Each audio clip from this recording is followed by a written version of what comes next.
하나님 말씀 잠언서 10장 1절 한 절만 우리 한 목소리로 읽겠습니다. 솔로몬의 잠언이라 지혜로운 아들은 아비를 기쁘게 하거니와 미련한 아들은 어미의 근심이니라. 아멘. 자, 여러분 주보를 보시면 우리 지난 주일에는 우리 아이들 축복 기도문이 여러분한테 적어드렸고요. 오늘은 한 편의 시를 써놨는데 제가 혼자 읽을 자신이 도저히 자신이 없어서 우리가 같이 한번 읽었으면 좋겠어요. 소리내어서. 어머니는 그래도 되는 줄 알았습니다 라는 시예요. 한번 같이 천천히 읽어보겠습니다. 시작.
이때쯤이 되면 인터넷에서 많이 올라와 있고 인용되는 시이기도 합니다.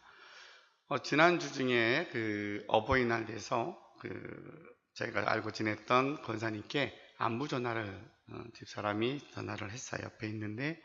그래서 전화 통화를 하다가 권사님 오늘 어버이날인데 어떻게 지내셨어요? 라고 이제 물었어요. 그 물음의 뜻은 사실은 우리가 일상적으로 오늘 자녀들이 왔습니까? 미국에 있는 딸과 사이가 전화했습니까? 이런 소식이 있었을 거라고 생각해요. 일상적으로 이렇게 질문을 던졌더니 그 권사님이 하시는 말씀, 80 중반이 넘으신 분인데 엄마 생각하면 울었어요 그러시더라고요.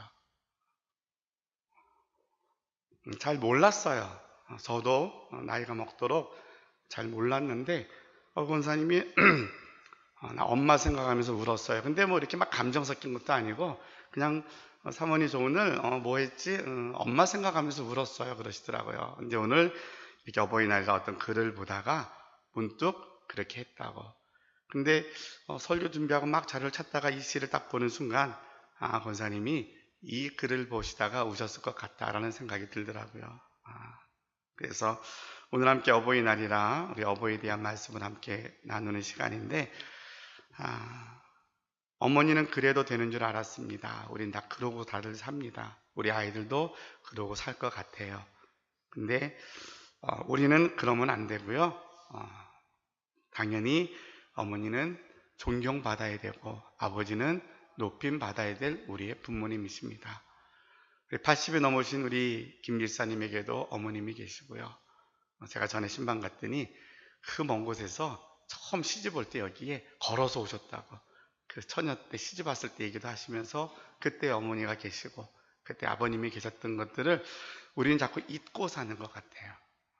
근데 우리가 이런 날만 우리가 어머님에 대한 생각, 아버님에 대한 생각보다는 우리가 더 오랫동안 또 수시로 이런 마음들이 또 고백이 되어지고 또 사랑이 나누어지면 그것이 하나님이 원하시는 뜻이 아닌가 생각을 해봅니다. 그래서 오늘 여러분이 함께 설교의 내용을 많은 내용을 듣는 것보다도 도리어 우리가 섬기실 수 있는 교회 어른이 계시다는 게 너무 감사하고 우리가 한 번 더 부모님을 생각할 수 있는 시간이 은혜가 되는 것이고 하나님이 이것을 우리에게 원하시는 거구나 라고 생각할 때에 우리의 마음속에 우리의 마음을 받으시는 하나님께서 홀로 영광을 받으실 줄로 믿습니다. 선배 목사님들이 그런 얘기 하시더라고요. 나이가 들수록, 그리고 부모님이 살아계실 때에는 잘 몰랐는데 부모님이 돌아가시고 나면 목사가 제일 설교하기가 어려운 날이 있는데 그날이 어버이 주일이라고. 나이가 들고 부모님이 계실 때는 저도 잘 몰랐어요. 근데 이제 부모님이 안 계시고 뭐 그러다 보니까 설교는 해야 되는데 참 어렵게 이제 그렇게 설교를 해야 되는 시간인 것 같습니다. 어쨌든 저희 모습보다는 하나님께서 여러분에게 주시는 말씀으로 이 한 시간도 함께 은혜를 나누었으면 좋겠습니다. 오늘 함께 봉독한 본문의 말씀을 보면 지혜자는 이렇게 이야기를 합니다. 솔로몬의 잠언이라 지혜로운 아들은 아버지를 기쁘게 하거니와 미련한 아들은 어미의 근심이니라. 그래서 오늘의 설교 제목이 부모를 기쁘게 하는 자녀가 되라 라는 이야기예요. 부모를 기쁘게 하는 자녀가 되라. 그럼 부모를 기쁘게 하는 자녀가 어떤 자녀이겠는가? 오늘 지혜자는 그렇게 말합니다. 지혜로운 아들은 아버지를 기쁘게 한다. 지혜로운 아들이 아비를 기쁘게 한다는 겁니다. 그래서 우리가 아는 것처럼 잠언서 9장 10절에 또 보면 여호와를 경외하는 것이 지혜의 근본이요 거룩하신 자를 아는 것이 명철이니라. 시편 111편 10절에도 보면 여호와를 경외함이 지혜의 근본이라. 그의 계명을 지키는 자는 다 훌륭한 지각을 가진 자이니 여호와를 찬양함이 영원히 계속되리로다. 지혜로운 아들이 부모를 기쁘시게 한다 그랬어요. 지혜로운 아들은 누구일까? 여호와를 경외하는 아들이에요. 부모에게 누가 부모의 기쁨이 될까? 여호와를 경외하는 아들, 딸들이 부모에게 기쁨이 된다라고 성경은 우리에게 일러줍니다. 그럼 목사님, 예수님 안 믿는 사람들은 부모의 기쁨이 안 됩니까? 그걸 말하는 건 아니에요. 그러나 이 땅에서의 기쁨이 아니라 영원한 기쁨을 이야기합니다. 세상의 효를 정말 부모님 잘 섬기는 분들은 뭐 교회 안 다니는 분들도 너무 많아요. 너무 많지만 그런데 이 땅에서의 효가 끝이 난다라면 거기엔 다 허무한 거잖아요. 그게 끝이라면, 그것이 다른 길이 없고 그게 전부라면 그러면 그것이 가장 좋은 답이에요. 그런데 우리 예수를 믿는 모든 분들에게 간증과 고백은 이 땅에서 삶은 나그네와 같은 잠깐 지나가는 인생이에요. 내 부모님이 계셔서 너무나 감사하고요. 내 자식이 있어 너무나 기뻐요. 그런데 이게 끝이라면 우리의 신앙은 너무나 허무한 거예요. 그런데 우리가 믿음으로 고백하는 것처럼 왜 예수님의 십자가가, 예수님의 죽으심이, 부활하심이, 승천하심이, 우리와 함께 하심이 왜 은혜가 되느냐? 그것이 우리에게 영원한 세계를 약속하시기 때문이거든요. 그러니까 우리에게 그 믿음이 있다라면 우리 부모에게 효도하고 기쁨이 되는 가장 근본적이고 가장 큰 선물은 영원한 생명을 함께 지켜드리고 전해드리고 그 천국에 같이 가는 거예요. 그래서 가장 중요한, 우리가 부모님을 기쁘시게 하는 가장 중요한 것은 우리에게 지혜로운 자가 부모의 기쁨이 되는데, 그 지혜는 여호와를 경외하는 것에서 지혜가 시작되고 이 지혜가 부모의 기쁨이 된다라고 우리에게 지혜자는 전해주고 있습니다. 그래서 구약에 보면 한 여인의 이름으로 성경책이 쓰여진 것이 있습니다. 그것이 바로 룻기입니다. 룻이라는 여인이죠. 여러분 잘 아는 것처럼 이방 여인이에요. 그의 시대 식구들이 자기 나라가 가물고 어려워서 옆으로 피신 갔어요. 이방 나라로, 이방 지역으로 피난 갔는데 공교롭게도 시아버지 돌아가시고 남편들 다 죽고 시동생 죽고 남자들이 다 죽어버린 거예요. 여자들만 남았어요. 어머님이 야 이젠 안 되겠다. 이방 여인이 며느리 보고 야 너희는 여기서 니네가 사는 고향이니까 그냥 새롭게 출발하면 좋을 것 같아. 근데 나는 여기서 살 의미가 없는 것 같아. 나는 그냥 고향으로 돌아가련다 그랬어요. 둘째 며느리는 예 알겠습니다. 그리고 그냥 빨리 갔는지 어떻든 돌아갔어요. 근데 큰 며느리는 어머니께 이렇게 이야기합니다. 룻기 1장 16절 17절에 보면 나로 어머니를 떠나며 어머니를 따르지 말고 돌아가라. 강권하지 마옵소서. 어머니께서 가시는 곳에 나도 가고 어머니께서 유숙하시는 곳에서 나도 유숙하겠나이다. 어머니의 백성이 나의 백성이 되고 어머니의 하나님이 나의 하나님이 되시리니 어머니께서 죽으시는 곳에서 나도 죽어 거기서 장사될 것입니다 라고 고백을 합니다. 이 이방 여인이 어떻게 그런 마음이 들어갔는지는 모르겠어요. 그런데 남편이 죽었는데 나 어머니 시댁 따라가겠다는 거예요. 요새 시자만 들어도 다들 막 힘들다 그러는데 그 옛날에 이 여인이 어머니를 따라가겠다. 그러면서 그 고백 속에 어머니의 하나님이 나의 하나님이 되실 것입니다. 이런 고백을 합니다. 결국은 이 이방 여인이 성경책에 이름이 올라옵니다. 이 이방 여인의 후손을 통하여서 메시아가 태어납니다. 가장 존귀한 복을 받는 이 여인의 모습을 통하여서 우리가 오늘 지혜자가 한 말을 우리가 다시 한번 생각해 봅니다. 부모에게 기쁨이 되는 첫 번째 길이 무엇일까? 바로 지혜로운 자녀인데 그 지혜는 여호와를 경외함으로 시작되는 것입니다. 여러분, 여호와를 경외하는 것이 대단한 것으로 생각하지 마시고요. 두 가지만 기억하시면 됩니다. 하나는 하나님을 우선으로 하는 삶입니다. 신앙이 우선되는 삶입니다. 세상이 우선되는 것이 아니라 신앙이 우선되는 삶이 하나님을 섬기는 것이고 그것이 지혜로운 삶이라고 우리에게 말씀을 하십니다. 신앙은 우리가 잘 되는 어떠한 수단이 아닙니다.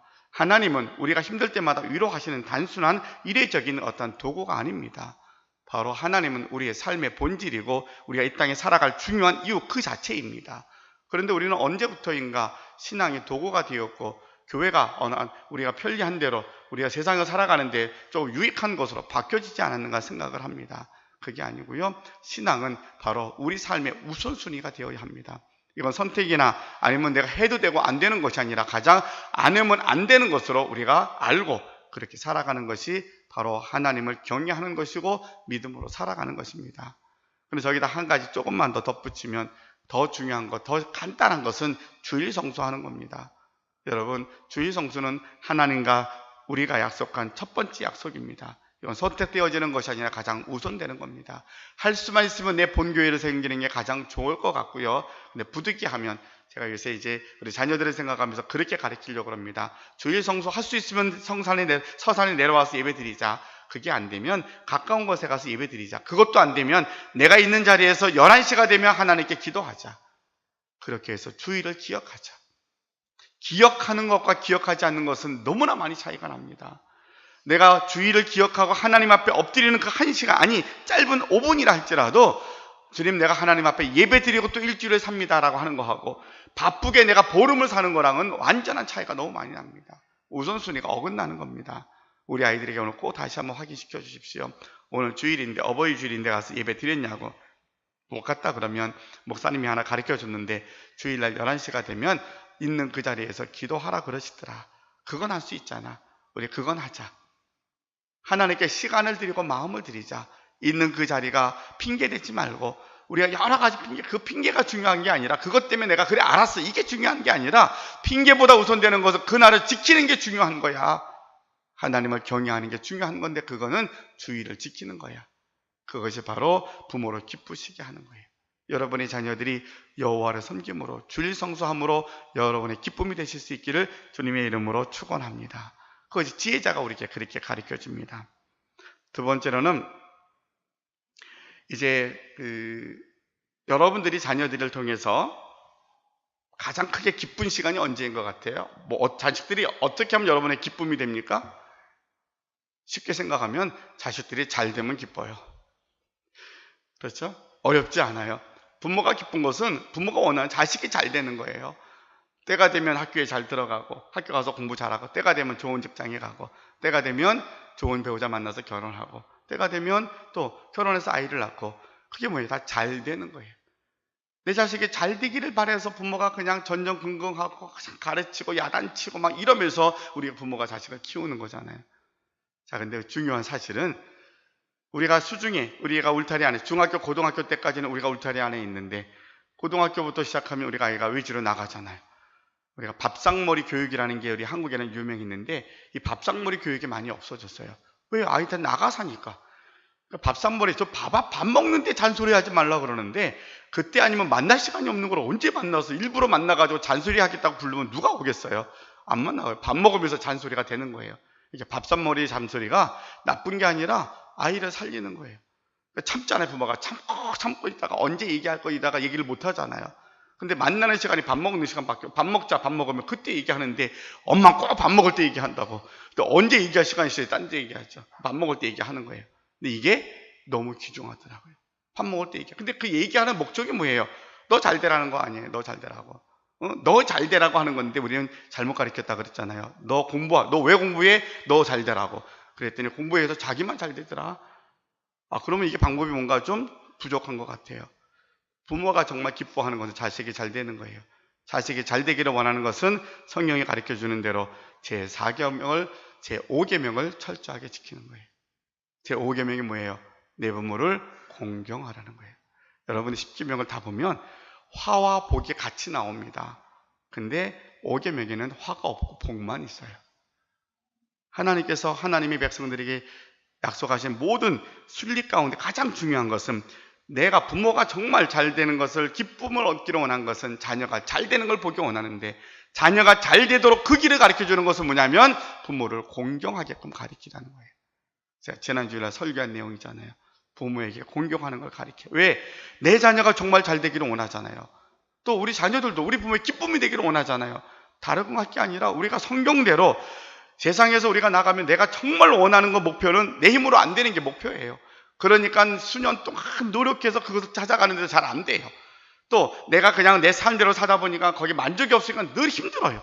그러니까 인생이 늘 꼬이고 어려워요. 어느 자리 있든지 간에 안 되는 것도 잃을 수 있고, 내가 있는 자리 자족하는 거 배우려면 뭐냐면 하나님의 우리 인생에 간섭하셔야 되거든요. 하나님이 우리의 생각과 마음을 지켜주셔야 되거든요. 그러니까 하나님께서 우리 마음과 생각을 지키시도록 하는 방법이 뭐냐면 계명을 지키는 건데, 그게 뭐냐면 너희가 내 부모를 공경하면 내가 너에게 잘 되게 할 거야. 이게 성경의 약속인 거예요. 그래서 하나님이 계명을 주시면서 1계명부터 4계명까지는 하나님과의 관계이고, 5계명부터 10계명까지 사람과의 관계인데, 그 첫 번째 계명이 내 부모를 공경하는 거예요. 그러면 내가 이 땅에서 잘 되고 내 생명이 길 것이라는 것이 성경의 약속입니다. 여러분, 우리 부모님들에게 잘 되게 하는 것은 우리가 부모를 공경하는 거예요. 우리가 연로하신 부모님을 공경하고 어린 자녀들에게 부모를 공경하는 것을 가르칠 때에 그 자녀들이 잘 되어서 우리에게 큰 기쁨이 되는 그런 가족을 이루어가게 될 줄로 믿습니다. 자, 그러면 부모를 공경하는 것은 무엇일까?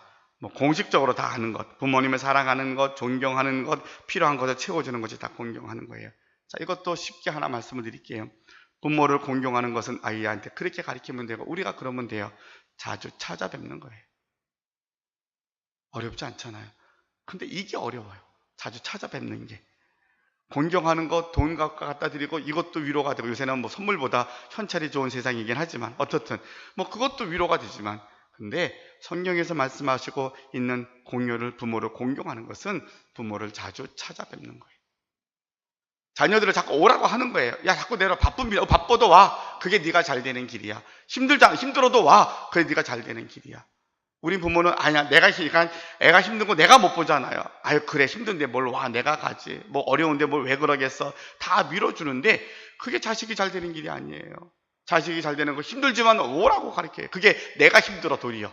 부모가 더 힘들어 오라고 하는 게. 그렇죠? 연로하신 부모님 찾아가는 것도 잘 안 되지만, 아이들 못 오는 것도 내가 그냥 알았어 이게 넘어가다. 여러분, 알아서 넘어가다 보면 언제부터인가 안 와도 되는 걸로 되고요. 이것이 언제부터인가는 다 자기만 잘 사는 게 될 때. 근데 잘 살지 않더라니까요. 세상이 녹록지 않잖아요. 여러분 살아보셔서 알잖아요. 너무 힘들잖아요. 그냥 정신없이 일하고 살아도 남는 거 아무것도 없잖아요. 내 몸 아프기밖에 없고 힘든 거밖에 없잖아요. 내 자식도 가만히 두면 그렇게 살라고 그냥 내버려 두면 아니라고요. 잘 되게, 그래야 내 기쁨이 있는데 어떻게 하라고요? 어쨌든 자주 찾아뵙는 거예요. 부모를 공경하는 건 자주 찾아뵙는 거예요. 자주 찾아뵈라 그럴 때 주일날 다들 부모님 만나러 가셔가지고 주일날 자리가 비기도 하는데, 어쩌겠어요. 그거는 성경대로 사는 건데. 자주 찾아뵈. 근데 여러분, 자주 찾아뵈면 어떤 일이 생기는지 압니까? 저희도 이제, 제가 부모님은 안 계시니까 가능하면 우리 장인 장모님께 가서 필요한 것도 해드리고 이렇게 자주 가려고 그래요. 동기간들이 많아요. 근데 다른 게 있어요. 다 인사로 왔다 갔는데 한 번 더 왔다 간 자식들은 부모가 부족한 게 보이더라고요. 그 집에 뭐가 부족한 게 보이더라고요. 이번에도 갔더니 에어컨이 이쪽 방에 없는 거예요. 어머님 방에, 아버님 방에 있는데 자식들 다 다녀갔는데, 왜 에어컨이 없어요? 저거 달아야죠 하고 얘기한 자식은 하나도 없더라고요. 가가지고 아버님 저 어떻게 할까 했더니 그래 달아야 되는데 제가 알아볼게요. 이제 다 알아보고 했더니 그것도 여러 가지 또 과정이 있어서 아버님이 그것도 불편하신 거예요. 아이고, 조모사 바쁜데 서산에서 또 언제 올라와서 그거 하려고 좀 싸게 한다고 그거 되겠냐고. 아니야, 내가 어떻게 알아서 해볼게. 가셔서 이제 알아보시고 해서 이제 아버님이 다시 그것도 아버지 편하신 대로 하시라고 그렇게 했어요. 그러면서 제가 자랑하거나 그런 게 아니라 제가 느낀 게, 자주 찾아뵈니까 부모의 필요가 보이더라고요. 똑같은 집이고 똑같은 거 보고 막 구경하고 왔는데, 어쩌다 한번 온 자식은 그냥 이거 왜 이러고 왔는데, 그게 아니라 자주 찾아뵈니까 여름을 지나려면 뭐가 있어야 되고, 지금은 더우면 집에 저게 왜 새고 이게 하나씩 보이더라고요. 부모 공경하는 것, 부경화를 드리는 게 아니라 지금의 필요를 우리가 채워드리는 거예요. 그게 공경하는 거더라고요. 자주 찾아뵙고 한 번 더 찾아뵈면 눈에 들어오는 거 어떻게 하면 내가 해드릴까요? 내가 능력 있고 이게 아니라 그거 어떻게 하죠? 제가 할게요 하니까 그것이 함께 의논해서 일이 되어지더라고요. 그렇게 해서 자식이 잘 되는 것은 부모를 공경하는 것이다. 성경의 약속이라는 거예요. 세 번째로 성경은 우리에게 그렇게 말씀합니다. 부모를 경외하라고 합니다. 예레미야 19장 3절에 보니까 너희 각 사람은 부모를 경외하고 그의 안식일을 지키라. 나는 너희 하나님 여호와니라고 말씀하고 계십니다. 부모를 하나님과 동등되게 여겨서 경외하라는 거예요. 여러분 예레미야에서 보면 이런 이야기가 나옵니다. 이스라엘 역사가 이제 창세기부터 시작하여서 쭉 나라를 세우고 남북으로 갈라지고 근데 이 나라가 망합니다. 북이스라엘이 망하고 남유다가 망하는데 남유다가 망하기 직전에 이제 예레미야 선지자가 활동할 당시에 그러니까 나라가 망하기 전이니까 하나님을 떠나고 자꾸 이방신 섬기고 자기들 힘으로 하다 보니까 하나님이 자꾸 진노하셨거든요. 그래서 이제 예레미야 선지자를 통하여서 하나의 명령을 하십니다. 뭘 말씀하시냐면 레갑 족속을 한 방에 모으고 그들에게 술을 주어 포도주를 주어 마시게 합니다. 왜 그랬을까는 잘 모르지만 선지자는 어쨌든 하나님 말씀하시니까 레갑 족속이라는 이방 족속을 한 방에 모아놓고 포도주를 주고 마시라는 거예요. 얼마나 위협적이었겠어요. 근데 이 상황에서 이 자손들이 술을 마시지 않습니다. 포도주를 마시지 않습니다. 왜 마시지 않느냐고 물어봤어요. 그랬더니 말합니다. 레갑의 아들 요나답이 우리에게 포도주를 마시지 말라 하였습니다. 우리 아버지, 우리 할아버지가 그 할아버지가 우리에게 말하기를 너희는 포도주 마시지 말어 라고 이야기했다는 거예요. 그래서 그 아들이 포도주 마시지 않습니다. 그 다음 자손에게 우리 자손들은 우리 가족들은 우리 할아버지가 그랬던 것처럼 포도주 먹지 말어 그랬다는 거예요. 그래가지고 이들이 다 칼의 위협 앞에서도 그들이 이유는 딱 하나예요. 우리 할아버지가 막 그런 말씀하시기를 포도주 먹지 말라 그랬어요. 그래서 안 마십니다. 그리고 안 마시는 거예요. 말을 안 들으니까 다 죽여야 되잖아요. 하나님이 그러십니다. 그 뒤에 장면에 뭐가 하나님이 아주 통탄해 하시는 이야기가 나와요. 하나님께서 이스라엘 백성에 끊임없이 계명을 주고 말씀하셨는데도 그래도 말을 안 듣던 이스라엘 백성들인데 이방 사람들은 그들의 부모의 말에 순종하여서 술을 마시지 않는 이들을 보면서 내가 이 진노를 너희에게 금하지 않을 거라고. 결국 북이스라엘이 망합니다. 하나님이 너무 화가 나셨어요. 그러면서 근데 이 족속들은 영원히 살려줄 거야. 그렇게 말씀하세요. 예레미야 35장에 나와 있는 말씀이에요. 그 족속들이 삽니다. 하나님이 그들을 멸하지 않으셨어요. 여러분, 부모를 경외하는 것, 부모님 때문에 그 말씀이 순종하면 하나님의 감동이 되어서 그들을 지켜주시는 예를 우리가 성경을 통해서 보게 됩니다. 우리는 하나님의 계명이 너무 어렵다고 그러지만 여러분의 부모님에게 여러분의 말씀하신 것 하나님이 허락하신 말씀인 줄 알고 순종할 줄 아는 저와 여러분이 되시기를 바랍니다. 부모님이 그렇게 하라 그러셨어요. 부모님이. 그래서 순종하였더니 하나님께서 이 자손들을 지켜주었더라고요. 한 가지 예외는 있어요. 무엇이요? 교회 가지 말어. 그거는 예외예요. 우리 첫 번째 거 말씀드렸잖아요. 왜냐하면 우리 부모님들은 다 옛날에 불교 신앙 아니면 우리 토속적인 신앙이 있기 때문에 모르시니까 그건 지혜롭게 우리가 극복해야 될 기도 제목이에요. 그런데 우리의 부모님은 우리에게 하셨던 말씀이 아무개야. 넌 이건 안 했으면 좋겠어. 이건 하지 말어. 하신 말씀을 여러분이 순종할 때에 하나님께서 여러분이 부모를 경외하는 그 경외함으로 여러분을 지켜주고 후손을 잘 되게 하는 복을 우리에게 허락해 주실 줄로 믿습니다. 이제 말씀을 정리합니다. 오늘은 어버이 주일로 예배를 드립니다. 저희 교회에 어른들이 계셔서 함께 섬길 수 있었던 것, 섬길 수 있는 것 너무 감사하고요. 오늘 잠언을 통해서 주었던 말씀처럼 지혜로운 아들은 아비를 기쁘게 하거니와 미련한 아들은 어미의 근심이니라. 부모님을 기쁘시게 하는 자녀가 되자. 어떻게 하는 것이 부모님을 기쁘시게 할 수 있을까 하는 것 생각하면서 여호와를 경외하는 것이 지혜의 근본인데 하나님을 경외하는 것, 신앙을 우선순위로 하는 것, 주의 성수 지키는 것, 내 부모를 공경하라. 이것이 십계명의 말씀인데 부모를 공경하는 것은 자식이 잘 되는 하나님이 약속하신 복이더라. 부모를 공경하는 것은 한 번 더 찾아뵙는 것이고 그것이 우리를 살필 수 있도록 눈에 보이게 하시더라. 부모를 경외하는 것이 하나님을 감동케 하는 것인데 부모의 말씀에 경청하여서 흘려보내지 말고 우리가 살아생전에 부모님께 내게 주셨던 말씀, 지금도 부모님이 내게 하시는 말씀을 경청하여서 그 말씀에 순종하고자 할 때에 하나님이 여러분의 가는 발걸음을 존귀하게 지켜주실 줄로 믿습니다. 이 시간 예배하는 저와 여러분이 잘 되어서 부모님에게 기쁨이 되는 우리 모두가 되시기를 주님의 이름으로 축원합니다. 기도하겠습니다. 사랑의 아버지 하나님 감사합니다. 5월은 가정의 달입니다. 그래서 우리가 교회에 지금 어린이 주일도 있고 어버이 주일도 있고 또 교회 행사가 많이 있습니다. 오늘은 두 번째 주일로 어버이 주일로 지키고 있습니다. 우리들에게 부모님들, 할머니, 할아버지 주신 것 감사하고 이제는 부모님을 우리가 더욱더 이해하고 그분들을 존중히 여기며 섬길 수 있는 것, 또 신앙 안에서 우리 기독교 신앙이 부모를 섬김에 얼마나 중요한 자리에 이것을 우리에게 말하고 있는가를 더욱더 깨닫게 하셔서 예수님을 잘 믿는 사람일수록 하나님에 대한 은혜를 더 많이 경험하고 체험할수록 부모님을 더 다 섬길 수 있는 저희들이 되게 하여 주시옵소서. 하나님, 정말로 우리가 잘됨으로 우리 부모님에게 기쁨이 되는데 우리가 잘 되는 것은 바로 부모님을 공경하는 것임을 또한 배웠습니다. 우리가 배운 것 어려운 것이 아니라 실천할 수 있도록 도와주시고 내 힘으로 하려고 하지 말고 성령의 도우심으로 이 일들을 잘 이루어 나가서 우리 서단성산교회 뜰을 밟는 사람마다 누구라도 한 사람도 가정의 어려움, 부모님 때문에 상처가 되는 일이 없게 도와주시고 전에 우리가 잘 섬김으로 복을 받고 부모님에게 기쁨이 되는 믿음의 자손들이 될 수 있도록 복 내려 주시옵소서. 또한 더불어서 가정의 달이 되면 또 아프고 힘든 식구들도 있습니다. 그들에게도 또 우리 하나님이 계시기에 감사하게 도와주시고 우리가 받은 은혜가 더 크기에 그 더 큰 감사가 그들의 슬픔을 이기고 이제는 우리를 통해서 우리 자녀들에게는 더 큰 우리의 자리가 더욱더 큰 사랑으로 흘려보낼 수 있는 축복의 통로가 되기를 원하는 마음으로 이 어려움 힘든 시간들을 잘 이겨나가는 믿음의 식구들이 되게 하여 주시옵소서. 예수님의 이름으로 기도하옵나이다. 아멘.